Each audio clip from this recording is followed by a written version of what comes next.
मंगलम भगवान वीरो मंगलम गौतमो गणी मंगलम कुंद कुंदार्यो जैन धर्मोस्तु मंगलम सर्वमंगलमांगल्यम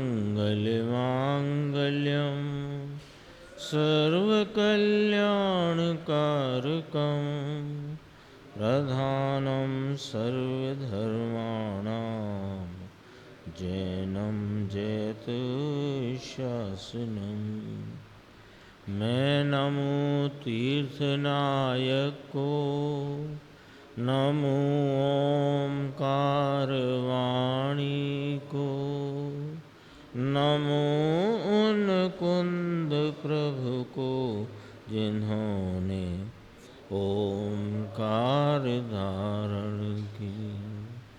अहो उपकार जिनवर का, कुंद का दिव्य वाणी का, जिन कुंद ध्वनि दाता उनका हान स्वामी का।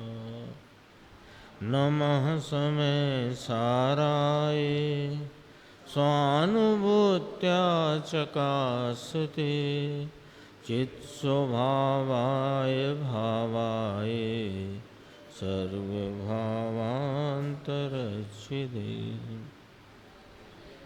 वन्दितु सविसिद्धे ध्रुवमचलमणोभवं गतिं पत्ते भोक्ष्यामि समय पाहुर्मृळमो सुधि केवली भणिदम्।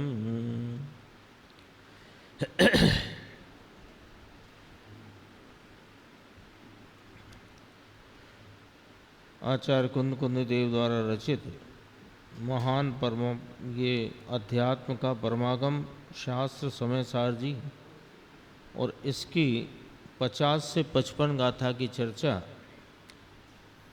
विगत कई दिनों से गुरुदेव श्री के व्याख्यान के माध्यम से अपन समझने का और सुन रहे हैं, समझने का प्रयास कर रहे हैं। इसमें आज जो चर्चा अपन ने 123 नंबर का 15वीं वार वाला प्रवचन सुना, तो उसमें ये 29 बोल तक की चर्चा पूर्ण हो गई है। यानी 29 बोल के द्वारा आचार्य परमात्मा ने जीव को सर्व प्रकार के परद्रव्यों, परभावों और भेद रूप व्यवहार भावों सब से भेद ज्ञान कराया है 29 बोल के माध्यम से। कल गुरुदेव श्री ने फरमाया था कि इसके पेटा भेद भी इकट्ठे करें। पेटा भेद समझते ना, जैसे एक गुण स्थान का एक बोल, तो पेटा भेद में 14 गुण स्थान हुए, है ना। मारना स्थान का एक बोल तो 14 मारना स्थान हुए। तो ऐसे ही मैंने देखा तो करीब करीब 290 से अधिक भाव इसमें समाये हुए हैं, है ना। 290 बोल, 29 बोल है ना, तो उनको भी शामिल करो और उनके पेटा भेद उत्तर भेद भी शामिल करो तो 290 के लगभग, है ना। तो जैसे और अपन अलग वर्गना आदि के और भी भेद देखने जाओ तो और भी उसमें अलग अलग भेद पड़ते हैं। तो यानी कहना ये है कि कोई अद्भुत रीति से यहाँ भेद ज्ञान की चर्चा की, और इसमें अपनी जो चर्चा वो चलती है, उसमें 28वें और 29वें बोल की चर्चा अपनी शेष है। तो ये 28वां और 29वां बोल अपन यहाँ ग्रंथ में से पढ़ते हैं, फिर गुरुदेव श्री के व्याख्यान से अपन इसकी चर्चा समझने का ये प्रयत्न करेंगे। देखो, पर्याप्त एवं अपर्याप्त ऐसे बादर और सूक्ष्म।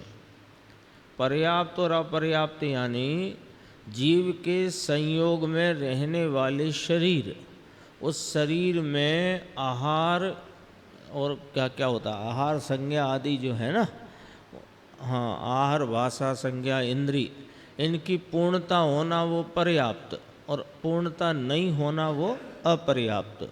तो पर्याप्त एवं अपर्याप्त ऐसे अब जीव के शरीर संयोग के दो और प्रकार, बादर और सूक्ष्म, और उसमें कितने प्रकार पड़ गए कि एक इंद्रिय, दो इंद्रिय, तीन इंद्रिय, चार इंद्रिय, फिर पांच इंद्रिय में संगी और असंगी। किसके लक्षण हैं कि जो जीव स्थान कहे गए हैं, आगम में इनका नाम रखा है जीव स्थान। तो ऐसे जीव स्थान वे सब ही जीव के नहीं हैं। क्यों नहीं है? कि वे संयोग में हैं, और संयोग में आने वाले इस शरीर के अनेक प्रकार भेद हो गए, पर्याप्त अपर्याप्त, बादर सूक्ष्म, एक इंद्री, दो इंद्री, तीन इंद्री, चार इंद्री, संगी पचेंद्री, असंगी आदि इत्यादि अनेक भेद बन गए ना। तो वे सब तो संयोग रूप हैं, वे जीव के हैं नहीं, क्योंकि वह पुद्गल द्रव्य के परिणाममय होने से अपनी अनुभूति से भिन्न है। यानी मैं जब अपने स्वरूप का अनुभव करता हूँ तो वहाँ ये दिखाई देते नहीं। 29वां बोल है अंतिम, है ना, 14 गुणस्थान वे सब ही जीव के नहीं। गुरुदेव अभी कह रहे थे ना, राड़ पाड़े ये, तो ये 14 गुणस्थान जीव के नहीं है तो क्या पुद्गल के हैं? हमने तो गुणस्थान की परिभाषा पढ़ी है ना, मोह क्षोभ से नहीं, मोह योग के निमित्त से होने वाली परिणामों की तरतमता के भेद, उनको गुणस्थान कहा। तो हमने तो जीव के संदर्भ से परिभाषा है, आप कह रहे हो वे सब ही जीव के नहीं, तो क्या पुद्गल के हैं? ऐसा लोग पूछें तो कहा सुनो भाई, वे जीव की पर्याय में ही उपस्थित होते हुए भेद रूप भाव हैं, और इस अभेद आलम्बन भूत निज ज्ञायक में वे सारे ही भेद नहीं हैं, क्योंकि वे आलम्बन के योग्य नहीं हैं। ये नाम आ गए हैं इसमें, देखो, पहला, दूसरा, तीसरा, चौथा, पांचवा, छठवां, सातवां, आठवां, नौवां, 10वां, 11वां, 12वां, 13वां, 14वां, अपन ऐसे ही बोलते हैं ना सामान्य, और उनके नाम मिथ्या दृष्टि, सासाधन में सम्यक दृष्टि, सम्यक मिथ्या दृष्टि, असंयत सम्यक दृष्टि, संयत असंयत, फिर प्रमत्त संयत, अप्रमत्त संयत, अपूर्वकरण, इसके दो प्रकार, उपसमक तथा छपक, है ना, 8वां गुणस्थान है ना ये अपूर्वकरण। इसमें दो प्रकार, यदि श्रेणी उपसम श्रेणी वाला है तो उपसमक, और छपक श्रेणी वाली दशा है तो छपक। ऐसे ही 9वें गुणस्थान में भी दो भेद, अनिवृत्ति वादर सांप्राय, उपसमक तथा छपक। ऐसे फिर 10वें के दो भेद, सूक्ष्म सांप्राय के, उपसमक तथा छपक। अब 11वें, 12वें, 13वें, 14वें में कोई भेद नहीं। 11वें में कहा उपशांत कषाय, तो वहाँ से तो जीव गिर जाता है, तो उसी का नाम उपसम श्रेणी कहलाया। अब 12वां गुणस्थान क्षीण कषाय, 13वां गुणस्थान सयोग केवली, और 14वां गुणस्थान अयोग केवली। जिनका लक्षण है ऐसे जो गुणस्थान, वे सर्व ही जीव के नहीं है। भाषा देखो क्या कहना है, कैसे कहना है, किसकी बात कहना है, ये अपन पकड़ लेंगे तो ये बात सरल हो जाएगी। क्योंकि आगम में पढ़ोगे आप तो जीव के कौन कौन से गुणस्थान हैं।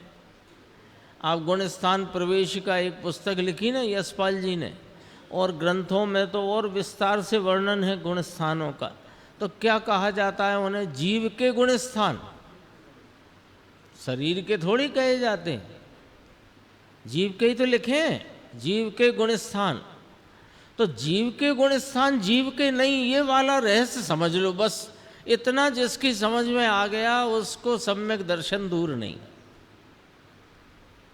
उसको मोक्ष के मार्ग में प्रवेश पाना फिर कोई दुर्लभ नहीं रह गया।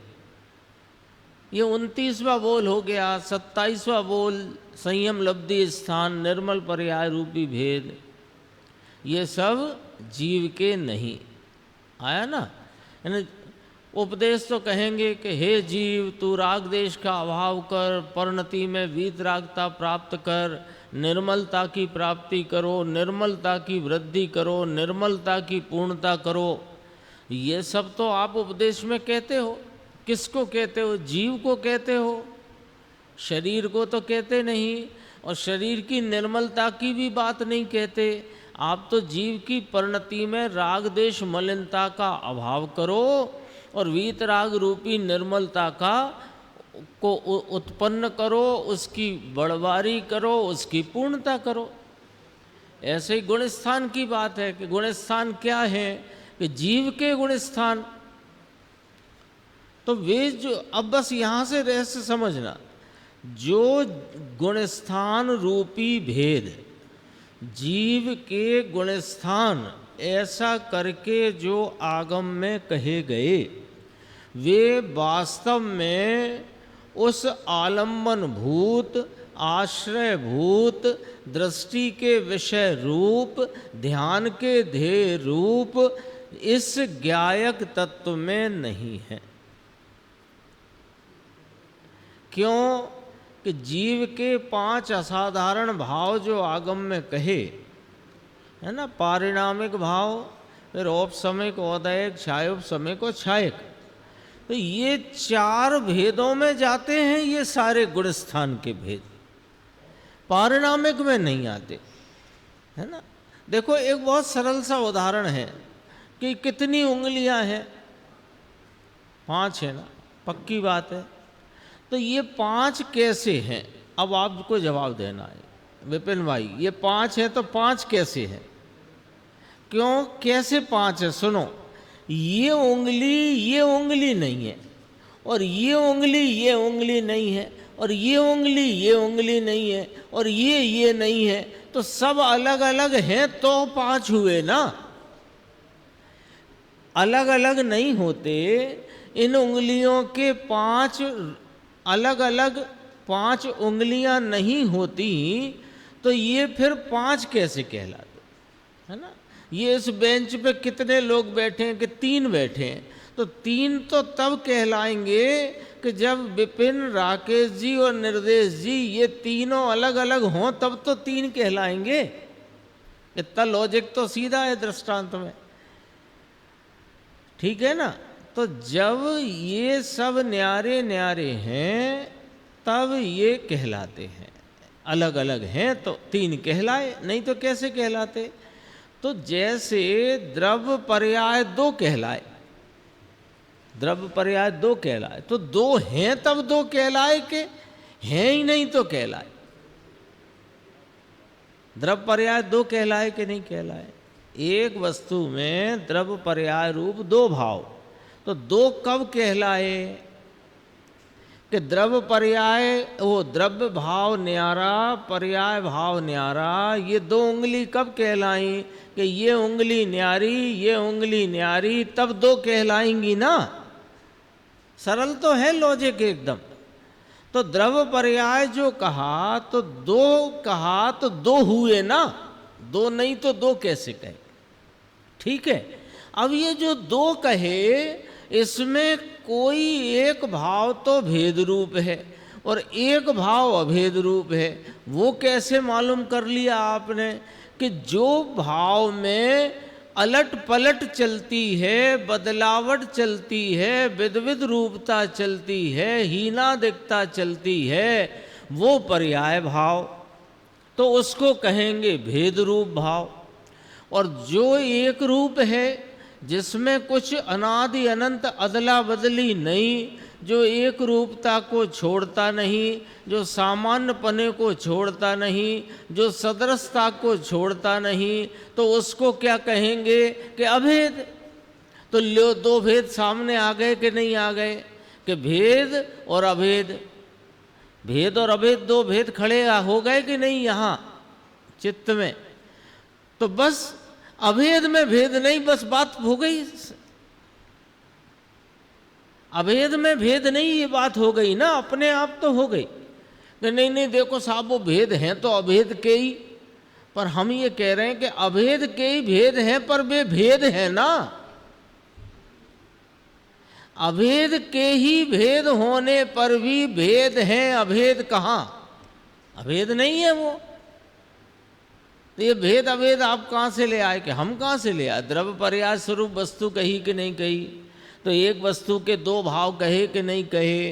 द्रव्य और पर्याय, तो द्रव्य और पर्याय दो तो तब कहे जब वे दो हैं। नहीं, ऐसे ही कोई हवा में थोड़ी हो रही बात, सर्वज्ञ देव की कथनी है ये।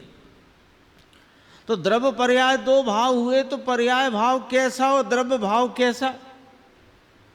ठीक है ना, समझना पड़ेगा कि नहीं।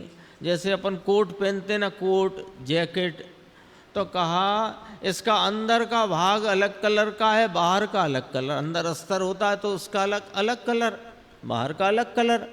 तो अलग अलग कलर हैं, तो फिर जानने जाओगे कि नहीं कि बाहर का कौन सा और अंदर का कौन सा, और पहनने लायक कौन सा। ये भी उल्टा तो नहीं पहन लेते ना अस्तर की तरफ से, ख्याल में आई बात। तो ऐसे जब द्रव्य पर्याय दो हैं तो दो इसलिए हैं कि उनमें दो अलग अलग प्रकारता है। दो अलग अलग प्रकारता क्या है कि एक में पलटने स्वरूपता है और एक में नहीं पलटना स्वरूपता है। तो जो पलट जाता है उसमें भेद पड़ते हैं और जो नहीं पलटता उसमें भेद क्यों करके पड़ेंगे? तो दो बातें अपने सामने आ गई, भेद और अभेद।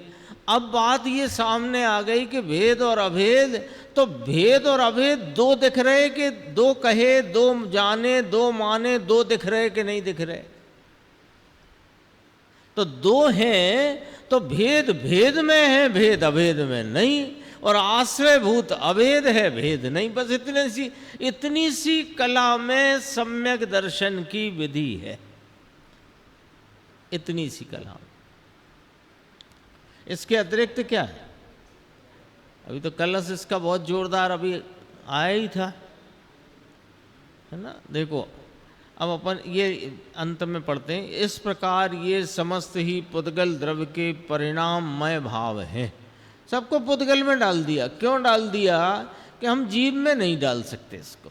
कौन सी जीव की बात चल रही है? आलम्बन भूत, आश्रय भूत, श्रद्धा का श्रद्धेय, ध्यान का ध्येय रूप जो अपना ज्ञायक परमात्मा है, पारिणामिक भाव स्वरूप है। सब तरह से बात अपन ने रख ली। पांच भाव से देखो तो, द्रव्य पर्याय से देखो तो, भेद अवेश से देखो तो, सब तरफ से देखा जाए तो क्या निकल करके आता है?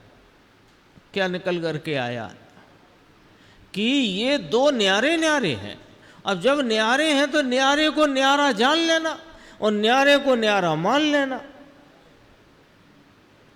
तो फिर क्या कहा? ये पुद्गल द्रव्य के परिणाममय होने, ये समस्त ही पुद्गल द्रव्य के परिणाममय भाव हैं, वे सब जीव के नहीं हैं। लो, अभी तक आपने 29 बोल और उनमें पेटा भेद से लगभग 300 बोल आप यही कहते रहे कि वे पुद्गल द्रव्य के परिणाममय होने से पुद्गल द्रव्य है, मेरी अनुभूति से भिन्न है, मेरी अनुभूति से भिन्न है, मेरी अनुभूति से भिन्न है। तो तुम्हारी अनुभूति तो बता दो।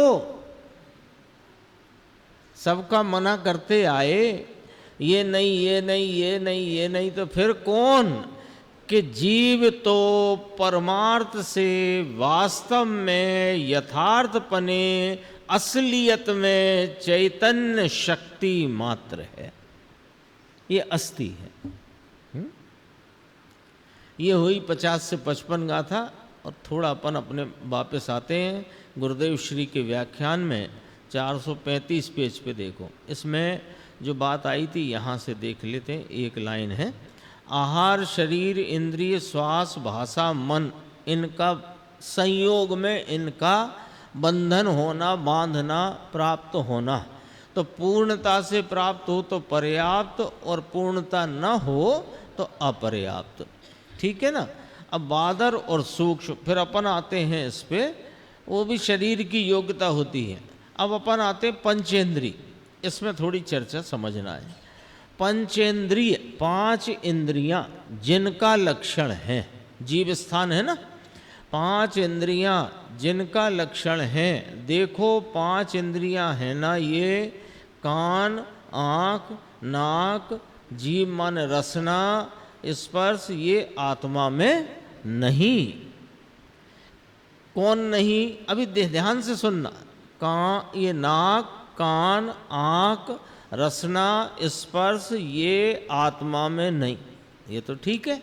अब और सुनो, ये तो नहीं, लेकिन इनका आलम्बन लेकर इनके निमित्त में प्रवर्तित ज्ञान की खंड खंड एक समय वाली दशा, जिसे भावेंद्रिय कहा, वो भावेंद्रिय भी आत्मा में नहीं है।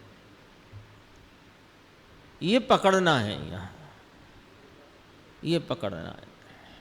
जैसे गति कहते हैं ना, मनुष्य गति, देव गति, त्रियंच गति, नारक गति, जीव में नहीं। तो यहाँ कौन सी गति लेना कि मनुष्य शरीर का संयोग, वो नहीं लेना। यहाँ क्या लेना कि वो मनुष्य शरीर अथवा देव शरीर अथवा नारक शरीर के संयोग के काल में जो जीव को विकार रूप परिणाम, विकल्प रूप वृत्ति, उस गति की योग्यता रूप मैं मनुष्य हूँ, मैं देव हूँ, मैं नारक हूँ, इसको गति कहा। ये गति कहलाती है। ठीक है। अब यहाँ उसी फार्मूले को लगाना अपने को कि ये नाक, कान, आँख, रसना, स्पर्श, ये जो जड़ इंद्रिय हैं, ये तो स्पष्टपने स्पर्श रस गंध वर्ण रूपी पुद्गल का भाव है ना, पुद्गल के ही रचना है। तो फिर यहाँ इंद्रिय में क्या लेना सूक्ष्मता से कि वो भावेंद्रिय कौन होती है? भावेंद्रिय कि ज्ञान की प्रवर्तमान एक एक समय वाली उघाड़ रूप खंड खंड दशा, जो इंद्रियां के निमित्त से इंद्रियों के विषयभूत पदार्थ को जानती परिणम रही है, ज्ञान की अवस्था, वो भावेंद्रिय। समझ में आई अंकुर भाई बात? नहीं आई तो और दोबारा समझा देंगे, उसमें घबराने की बात नहीं है। किसको कहना भावेंद्रिय है ना? देखो हम बताते हैं आपको। ये खिड़की है ना, समझो इस पूरे कमरे में एक खिड़की है और अंदर जल रहा है बल्ब, और इसमें लगा है नीला कांच और एक लाल कांच और एक पीला कांच, एक हरा कांच। समझे? तो 3 कांच तो हैं बंद, एक लाल कांच को खोला और अंदर से जो प्रकाश आया तो बाहर कैसा प्रकाश दिखा? लाल दिखा ना। अब कहते हैं कि ये जो लाल प्रकाश है वो बल्ब का मूल भाव रूप प्रकाश नहीं है। बल्ब जल रहा है ना अंदर, या दीपक है या बल्ब है कोई, तो बल्ब का प्रकाश तो सफ़ेद ही है ना। आपको बाहर लाल देखा तो भी सफ़ेद, नीला देखा तो भी सफ़ेद, हरा देखा तो भी सफ़ेद, पीला देखा तो भी सफ़ेद। तो जैसे बल्ब तो अपने प्रकाश रूप एक ही वर्ण से प्रकाशित है, तथापि उसकी उन कांच के अवलंबन में प्रवर्तित प्रकाश की दशा, लाल कांच के अवलंबन से प्रवर्तित कांच की दशा, उस समय प्रकाश लाल दिखता है, फिर कभी नीला, कभी पीला, कभी हरा। तो ये जो प्रकाश की वो है तो प्रकाश ही, उजाला ही है, पर वो प्रकाश जो है वो वास्तविक प्रकाश नहीं है, हरा नीला पीला। क्योंकि जैसे ही हमने खिड़की का लक्ष्य या खिड़की में से दिखते प्रकाश का लक्ष्य छोड़ा और दरवाजा खोल के कमरे के अंदर गए, तो ये तो सफ़ेद जगमगा रहा है, ये तो सफ़ेद जगमगा रहा है। तो अभी ये जो इंद्रियों के माध्यम से इंद्रियों को विषय बनाता हुआ जो हमारे ज्ञान का एक एक समय प्रवर्तमान खंड खंड भाव है, ये खंड खंड भाव दरअसल ये आत्मा नहीं। तो क्या करना कि द्रव्येंद्रिय और भावेंद्रिय दोनों का लक्ष्य छोड़कर जो ज्ञान स्वभाव स्वरूपता को देखा तो वहाँ ऐसे खंड खंड रूपता के भेद ही नहीं, वो तो सर्वदा सर्वथा अखंड है। अब तो आई समझ में कि नहीं आई? द्रव्येंद्रिय के अवलंबन से प्रवर्तते हुई ज्ञान की खंड खंड दशा वो भावेंद्रिय है, और वो भावेंद्रिय आत्मा नहीं, आत्मा में नहीं, ये कहना। ये यहाँ लिखा है ना, क्षयोपशम का भी हमें काम नहीं, इधर लिखा है। इसका अर्थ क्या? क्षयोपशम माने क्या? ज्ञान की वो दशा, यहाँ बाहर वृत्ति वाला क्षयोपशम लिया ना, तो जो बाहर में पूरी बात ऐसे होती है, इंद्रिय के विषयभूत पदार्थों को विषय करता द्रव्य इंद्रिय के निमित्त में प्रवर्तित ज्ञान की खंड खंड रूप दशा, उसका नाम भावेंद्रिय है। दरअसल में जब इंद्रिय की बात चले तो उसकी ही बात चलती है। जैसे गति की बात चले तो गति की योग्यता के परिणाम को गति कहा, ऐसे जब इंद्रिय की बात चले तो इंद्रिय का जो भावेंद्रिय रूप परिणमन है, इसको इंद्रिय जानना, सीधा अर्थ। देखो, खंड खंड इंद्रिय जो 5 हैं, ये भी आत्मा में नहीं, ये आत्मा इसको माना कहलाए और इसको स्वीकार किया कहलाए और इसको आस्तिक कहा जाए। किसको आस्तिक कहना? कि जो एक समय में भगवान आत्मा ये 5 इंद्रियों से पार जुदा अंतर्दृष्टि में देखे, वो आस्तिक, और बाकी सब नास्तिक।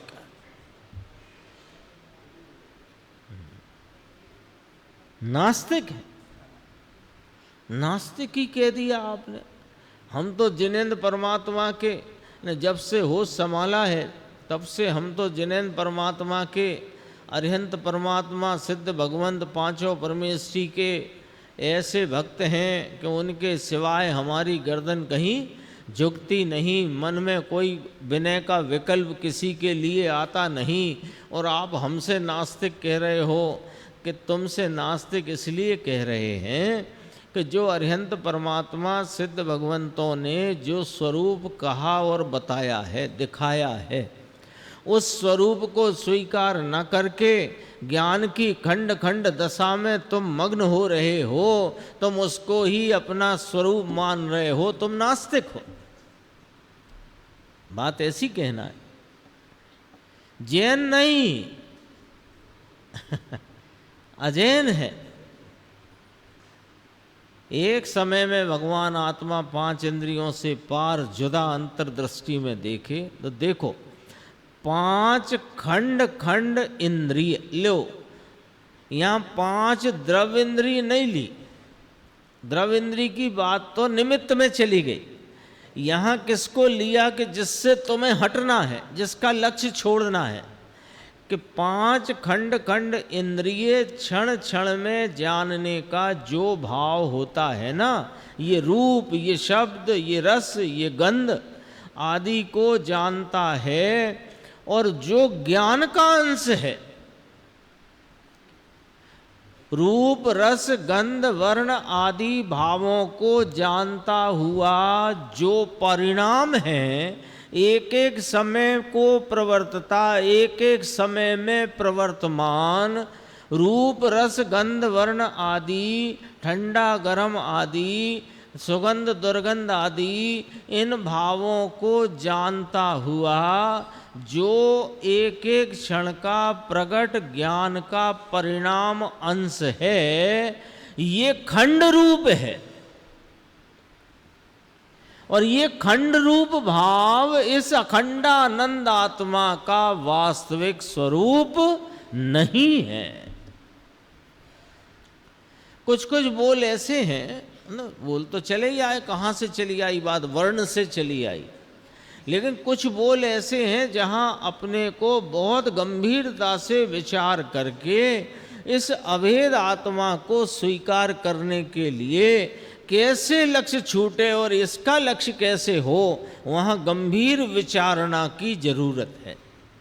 ये भी एक उसमें पॉइंट है, जो खंड खंड भाव इंद्री वाला, ये भी एक पॉइंट है।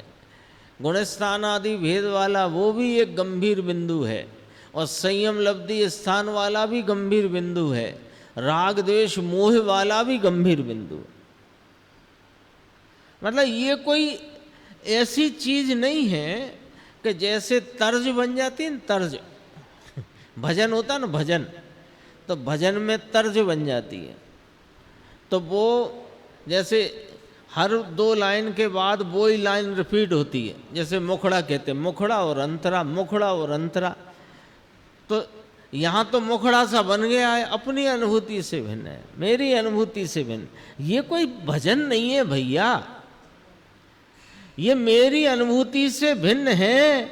ये भेद ज्ञान की, ये समझो यहाँ पर ध्वजा खड़ी हो गई, एक एक बोल में मेरी अनुभूति से भिन्न है, ये भेद ज्ञान की ध्वजा खड़ी होती है।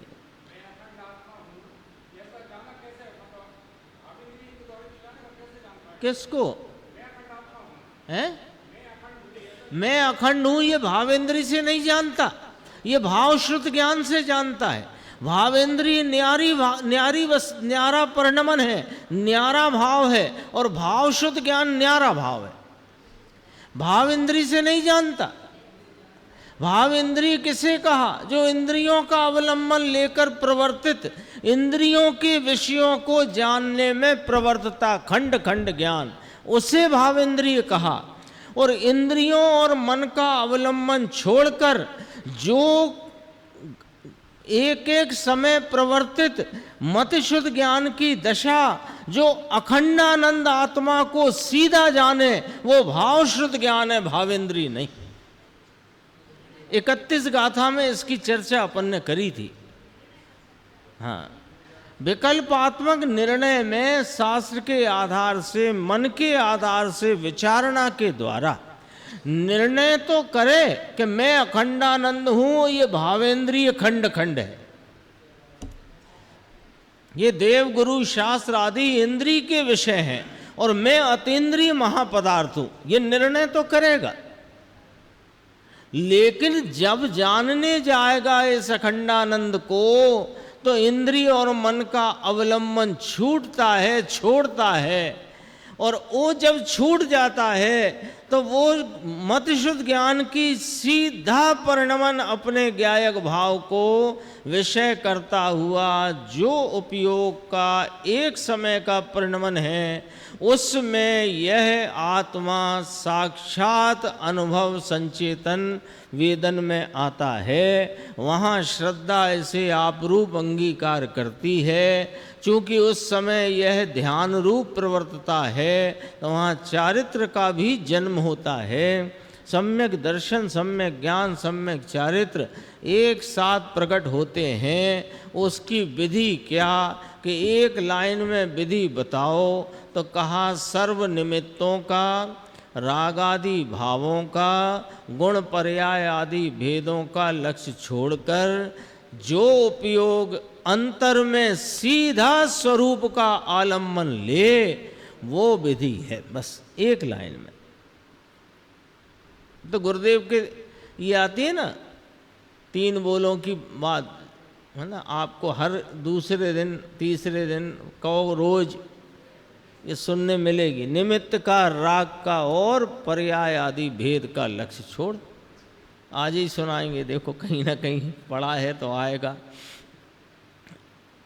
ये रूप शब्दादि जानता है जो ज्ञान का अंश, ये अंश भी खंड है, ये भी आत्मा का वास्तविक स्वरूप नहीं है। अब अपनी गुण स्थान की चर्चा आएगी।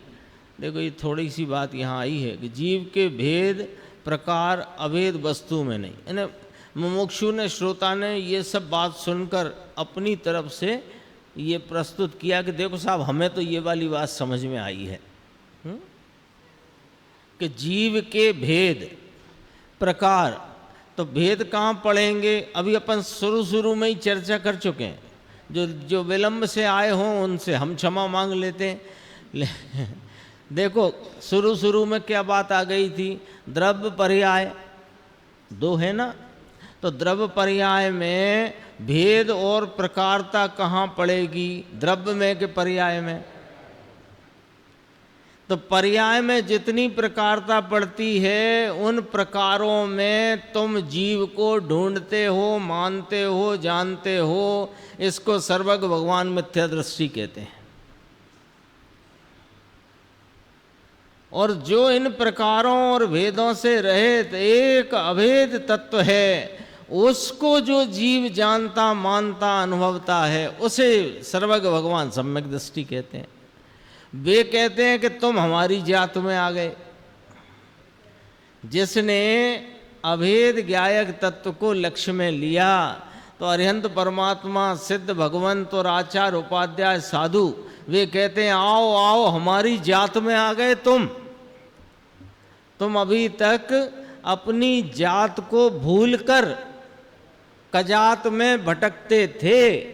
आओ आओ तुम्हारा अभिनंदन है, तुम हमारी जात में शामिल हो गए। कैसे होना है उनकी जाति में, उनके नात में शामिल, उनके कुल के कैसे बनना है कि अभेद की दृष्टि से, भेद की दृष्टि छोड़कर अभेद। भेद में देखो, एक भेद नामक शब्द में जो द्रव्य गुण पर्याय से भेद रूप है वे भी भेद, ठीक है। जो स्वभाव रूप नहीं है वे भी भेद, और जिनमें हीनादिकता पड़ती है वे भी भेद, और गुण की अनंत रूपता तो वे भी भेद। एक भेद शब्द में इतना आ जाता है, आता है कि नहीं आता? ये घड़ी मेरे हाथ से भेद रूप, मैं तो मेरी बात करता हूँ, मेरे से भेद रूप है। क्यों? कि ये घड़ी तो अलग से हट भी जाएगी। ऐसे भी भेद हैं और ऐसे भी भेद हैं जो हटते नहीं। दृष्टांत लेना अभी, ऐसे भी भेद हैं जो हटते नहीं, और ऐसे भी भेद हैं रोग आदि जो मेरा इस निरोग शरीर का स्वभाव नहीं। और निरोगता भी, उसमें भी जो निरोगता में हानि वृद्धि, वो भी वास्तव में मैं नहीं ना। ये भेद में कितना समा जाता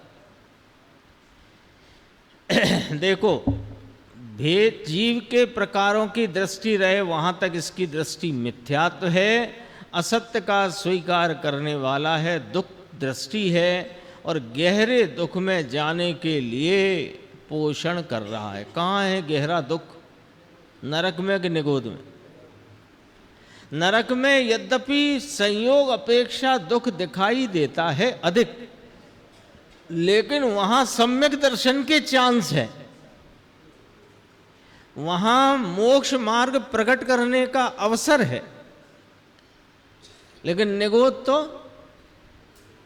गए सो फिर बड़ा लंबा है वहां का। देखो, अभी अपन थोड़ी चर्चा इसकी करते हैं। 14 गुण स्थान है, तो पहले गुण स्थान की चर्चा 437 पेज। भगवान, एक तो शुरू तो हो ही गई, जीव के प्रकारों में जो जीव देखता, जानता, मानता है वो मिथ्या दृष्टि, पहला गुण स्थान आ गया ना। और सुनो, भगवान आत्मा शुद्ध ज्ञानानंद की मूर्ति परमेश्वर में मुझे मजा पड़ती है, ऐसी जो मिथ्या दृष्टि, पाप दृष्टि है।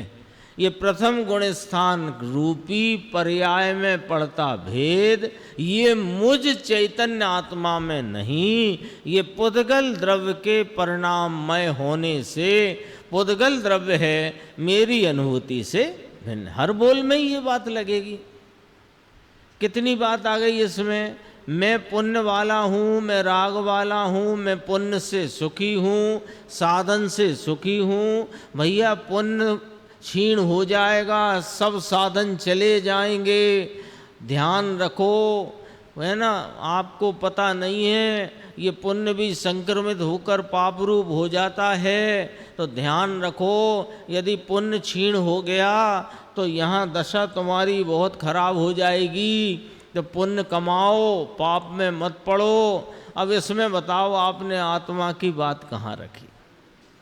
और आत्मा इस सब से न्यारा है। बात समझ में आई? राग आया ये मुझे लाभदायक है, पुण्य का परिणाम ये मेरे स्वरूप को मदद करता है, पाप के परिणाम में मुझे मजा पड़ती है, ऐसी जो मिथ्या पाप दृष्टि जो है, ये मिथ्या दृष्टि नामक पहला गुण स्थान कहा। अब दूसरा लो, सासादन सम्यक दृष्टि। एक है ये दूसरे गुण स्थान की दशा, ये भी आत्मा की अंतर्दृष्टि से देखते, इसकी दशा में ये सासादन सम्यक दृष्टि वाला भाव नहीं है, वस्तु में है नहीं। ऐसे सम्यक मिथ्या दृष्टि तीसरा आ गया। मिश्र दृष्टि होती है, ये भी कौन है कि ये भी पर्याय में होता हुआ भाव है, अवस्था के भेद हैं ऐसा बताया। लेकिन भगवान आत्मा वस्तु से जो एक रूप अभेद है उसकी दृष्टि करते, उसमें ये सम्यक मिथ्या दृष्टि वाली पर्याय दिखाई देती नहीं। तीन हुए, चौथी की चर्चा थोड़ी विस्तार में है। देखो यहाँ एक बात आई थी, ये आया था चौबियार करना, फलाना खाना। चौबियार जानते हो? अपने यहाँ कहते हैं अंतव करना, है ना, सूर्यास्त के पहले भोजन करना, तो उसे कहते हैं चौबियार करना। कंदमूल नहीं खाना, फलाना करना, ऐसा सुनते हैं। उपवास करना, आंबेल करना, वो एक दिन खाना एक दिन नहीं खाना, कुछ इस तरह का होगा। चंदू भाई, नवरंग भाई, पानी छानना लो, इसमें तो पानी छानने की बात ही नहीं आई। बोलो, 49 गाथा से लेके 55 गाथा तक आ गए। अरे 55, 1 से लेके 55 तक आ गए और पानी छानने की बात ही नहीं कर रहे और धर्म की बात कर रहे हो। समझ में नहीं आती बात। तो गुरुदेव ने स्वयं बोला है, ये पानी गलबू आमा तो क्या है आवती नहीं, पानी छानने वानने की बात यहाँ नहीं आती। यहाँ दृष्टि का विषय क्या, दृष्टि कैसे उस विषय को अंगीकार करे, इसकी बात चल रही है। तब वहाँ मुमुक्षु ने पूछा कि साहब शुरुआत तो वहीं से होती है, पानी छानने से। तो भजन भी था ना एक, मैंने, हाँ, पियो छान, जैन की निशानी, पियो छान के पानी। तो शुरुआत तो वहीं से। जरा इसका जवाब सुन लो, है? पानी छानने की मनाही नहीं है, छान के ही पीना है, लेकिन उसका जवाब सुनो। लो हमारे कहते हैं शुरुआत तो, ये हमारे मतलब ये भैया कहते हैं कि शुरुआत तो वहाँ से होती है कि नहीं, पानी छानने से ही तो जैन पने की शुरुआत है, कि धूल में भी नहीं होती। धूल माए थती नथी, ऐसा कहते हैं यहाँ। बापू तुझे खबर नहीं भाई, सत्स्वरूप परमात्मा स्वयं सर्वज्ञ परमेश्वर जो सर्वज्ञ पने प्रकट हुआ, सर्वज्ञ परमेश्वर जो सर्वज्ञ पने केवल ज्ञान प्रकट हुआ। किनको? अरिहंत भगवान को, सीमंदर स्वामी को, पहले महावीर स्वामी को, आदिनाथ भगवान को, शांतिनाथ को, नेमिनाथ को, और भी अनेक बिना तीर्थंकर वाले भी अरिहंत हुए, उन्हें भी सर्वज्ञ पना केवल ज्ञान प्रकट हुआ कि नहीं हुआ? तो ये कहाँ से हुआ बताओ? पानी के छन्ने में से हुआ कि अंतरंग आत्मा में से हुआ? भाई पॉइंट तो पकड़ना पड़ेगा ना।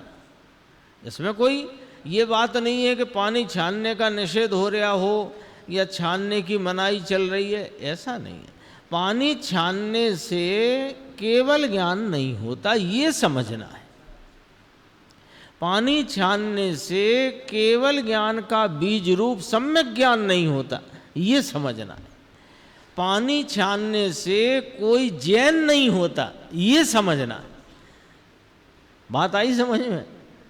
पानी छानने की क्या, पानी तो खूब छानो, और जैन नहीं हो वे भी छाने, सब छाने, उसमें क्या बात है? कोई जैनों ने थोड़ी एकाधिकार कर रखा है, सब छाने, वो तो खाने पीने की व्यवस्था है, उस व्यवस्था की भली भांति होनी चाहिए, होती है। लेकिन हमको प्रश्न ये नहीं है, हमारा प्रश्न है कि पानी छानने से धर्म की शुरुआत कहाँ होती है। प्रश्न ये आई ना बात समझ में। देखो, ये केवल ज्ञान प्रकट हुआ, अनंते तीर्थंकर सिद्ध हुए अनंते, और जो अरिहंत परमात्मा अरिहंत पद को प्राप्त हुए, ऐसे अनेकों जीव के जो परिणति में अनंत चतुष्टय केवल ज्ञान परिपूर्ण आनंद सुख की प्राप्ति हुई, वो कहाँ से हुई उसकी तो बात करो। कि वो तो अंतर के स्वरूप में पूरा पद ही ऐसा पड़ा हुआ है। भाई, तुम्हारे गर्भ में परमात्मा पड़ा हुआ है। लो, ये शब्द बहुत कीमती है, जरा समझना। गर्भ में परमात्मा पड़ा हुआ है ना। देखो, सुनो भाई, विपिन भाई सुनो क्या कहते हैं। गर्भ में परमात्मा, गर्भ शब्द से कितना गहरा अर्थ निकलता है वो समझना जरा। कि किसी को बच्चा हुआ, मतलब बच्चे का जन्म हुआ किसी के, तो गर्भ में था तो हुआ, कि गर्भ तो था ही नहीं और हुआ। ये इतना गहरा अर्थ है इसमें, समझना बात को। हमारे घर फला फला को बच्चे का जन्म हुआ है, अच्छा, तो कब से गर्भ था उसको? नहीं, गर्भ नहीं था, जन्म हुआ है। ऐसा हो सकता है क्या? इसका भाव पकड़ना है अपने को, ये तो दृष्टांत सामने रख करके समझना है। गर्भ वर्भ कुछ नहीं था, वो तो जन्म हो गया। ऐसा हो सकता है क्या? नहीं हो सकता ना। तो ये फला जीव को केवल ज्ञान प्रकट हुआ, तो अनंत चतुष्टय प्रकट हुआ, तो था सो हुआ कि था ही नहीं वो हुआ। ये इसके अंदर भाव है। उसके अंदर में वो भाव था, वो प्रकट हुआ है कि वो भाव रूपता का गर्व ही नहीं था और हो गया। सोचो तो जरा, ये इतने शब्द में से ये भाव पकड़ना, गर्भ में परमात्मा पड़ा हुआ है। यदि नहीं पड़ा हो तो कहां से आया? तो गुरुदेव कहते हैं लीडी पीपर 64 पुटी 100% चरपराई और हरा रंग उसमें है। यदि नहीं होता तो आया कहां से? इसमें से क्या बात निकल करके आती है? इसमें से ये बात निकल करके आती है कि अनंत चतुष्टय, केवल ज्ञान, केवल दर्शन, केवल सुख, केवल वीर्य, ये जो परिपूर्णता के भाव हैं, ये कहीं बाहर से नहीं आते, ये वस्तु में गर्भित हैं तो आते हैं। हो ही नहीं तो कहां से आए? अब वो दृष्टांत थोड़ा ख्याल में लोगे तो ये बात का वजन समझ में आएगा। अपने को ऐसे लगता है ना, वो तो कहते ही हैं गुरुदेव, अब वो कई बातों का तो अपने को आदत सी पड़ गई। गुरुदेव कहते हैं परमात्मा तो तू बना बनाया है, तो ऐसे कुछ फर्क ही नहीं पड़ता। परमात्मा पद तो अंदर पड़ा हुआ है, अच्छा पड़ा हुआ। अरे हम इधर से चलते हैं कि वे परमात्मा हुए तो कहां से हुए? कौन से पेड़ में से परमात्मा पद का फल तोड़ लाए वो? कौन से जंगल वन में बगीचे में गए थे, वहां से किस वृक्ष में से तोड़ लाए हैं? वस्त्र त्याग में से लाए, महाव्रत में से लाए, 28 मूल गुण में से लाए, उपसर्ग विजय करके लाए, परिचय सहन करके लाए, कि इसमें गर्वित था वहां से आया है। वजन चाहिए बात का। सब में हाँ हाँ हाँ हाँ हाँ हाँ करने से निर्णय तक थोड़ी पहुंचेंगे हम लोग। हाँ वो तो होता है, महाव्रत तो होते हैं, 28 मूल गुण तो होते हैं, परिचय भी करते हैं, उपसर्ग भी विजयी होते हैं, सब होता है। आपको पता नहीं है, आप जिनवाणी तो पढ़ो, प्रथमानि योग पढ़ो, करणानि योग, चरणानि योग पढ़ो, आपको सब पता लगेगा ये क्या क्या होता है। कि हाँ बात तो ठीक है, ये सब होता है, लेकिन हम दूसरी बात पूछ रहे हैं। हम ये पूछ रहे हैं कि वो जो सहयोगी केवली नामक 13वें गुण स्थान में प्रकट होने वाला अनंत चतुष्टय और केवल ज्ञान आदि भाव, वो बता दो काय में से आया है। बस सब होते हैं, हमने कब इनकार किया कि नहीं होते? अरे तुम तो यहीं तक की बात कह रहे हो कि 5 महाव्रत होते हैं, उसके पहले अणुव्रत होते हैं। हम तो ये कह रहे हैं कि जब स्वरूप की प्राप्ति हो जाती है तब भी पाप भी होते हैं उसको। तो पाप में से आया है केवल ज्ञान? अरे पाप में से नहीं आया तो पुण्य में से भी नहीं आया। तो कहां से आया? कि अंतर गर्भ में पड़ा था, उसमें से आया। ये गर्भ शब्द का वजन तो देखो। तेरे गर्भ में परमात्मा पड़ा हुआ है, तेरे आत्मा के ध्रुव पद में परमात्मा है। वो जो ध्रुव पद जिसमें हीना दिखता नहीं, जिसमें मलिनता निर्मलता के भेद नहीं, जिसमें पूरी अधूरी के भेद नहीं, जो एक रूप कायम तत्व है, उस ध्रुव भाव में परमात्मा विराजता है। और उसका जो पर्याय आलम्बन करे वो पर्याय परमात्मा होती है। तो साहब पहले तो सम्यक दर्शन ही होता है। अरे वो परमात्मा पद का अंश प्रकट हो गया और वही बढ़कर के पूर्ण परमात्मा वही होता है। तुझे खबर नहीं आते काई, है ना। फिर इसके बाद ये इतना सा और देखते हैं, फिर आगे की स्वाध्याय में लेंगे। हालांकि अपन पिछड़ जाएंगे, कल से पुस्तक 4था भाग था ना, ये 5वां भाग प्रारंभ होगा। अपन भले धीरे धीरे चलेगा, लेकिन अब बात तो पूरी ही होगी। असंयत सम्यक दृष्टि, 4था गुण स्थान जो है असंयत सम्यक दृष्टि कहलाता है। असंयत भी कहते हैं, अविरति सम्यक दृष्टि भी कहते हैं।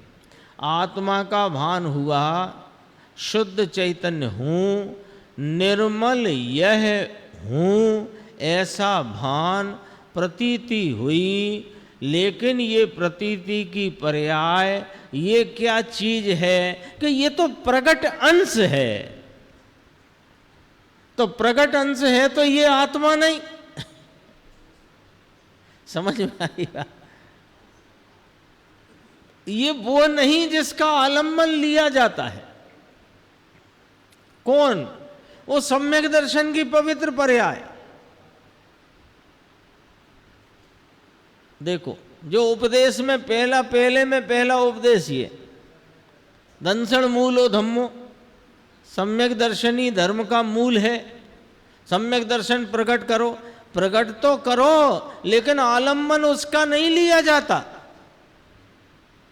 देखो कैसा भान हुआ कि शुद्ध चैतन्य हूं, निर्मल यह हूं, ऐसा भान प्रतीति हुई। किंतु ये प्रतीति की पर्याय प्रकट अंश है। ये कौन है कि ये प्रकट अंश है? बस यहाँ थोड़ा रुकना, समझना और उसको थोड़ा ख्याल में लेना। प्रकट अंश है सम्यक दर्शन, अपने स्वरूप का भान, प्रतीति, ये पर्याय है। और ये पर्याय कब उत्पन्न हुई कि ये अंतर्मुख अपने कायम ध्रुव ज्ञायक परमात्मा को देखते वो पर्याय जो उत्पन्न हुई है वो पर्याय मुझ में नहीं।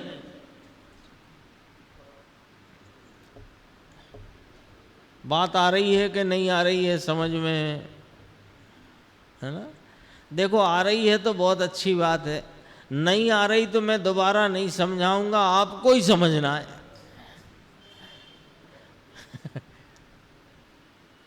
नहीं आ रही हो तो समझो, और आ रही है तो अभिनंदन है।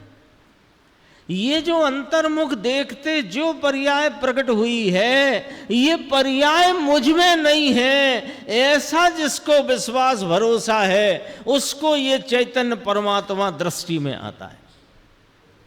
भारी बात भाई समझ में आया, समझाए छे नटू भाई भारी झीणू, है ना? सूक्ष्म बात है और आगे चर्चा आएगी, अपन आगे की स्वाध्याय में लेंगे।